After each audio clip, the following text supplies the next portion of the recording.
Хүзүү нурууны өвдөлт нь зөвхөн суулт, шоожолт, мэдрэлийн гаралтай өвдөлтөөс гадна булчин наалтцын өвдөлт гэж байдаг. Trigger point буюу миофасциал өвдөлтүүд хүзүүний нурууны 50%-ийг эзэлдэг. Үүнийг ялган оншилсноор эмчилгээний үр дүн болон эмчилгээний гажуудлаас бүрэн сэргийлэх боломжтой байдаг.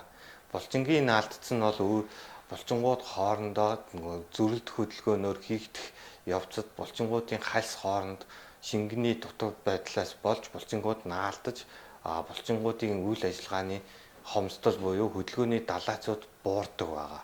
Түүнээс шалтгаалсан өвдөлт нь яг мэдрэлийн гаралтай өвдөлт буюу яг дагсан өвдөлтүүд өвдөг. Энэ өвдөлтөөс шалтгаалж толгоороо өвдөх, гар руу өвдөх, хөл рүү өвдөх, тэр ч байтугай дотор эргэтэн рүүгээ, давсаг руугаа, өндгөвч рүүгээ, бөөрлүүгээ, тэр ч байтугай зүрх рүүгээ дагсан өвдөлтүүд өгөх боломжтой байдаг.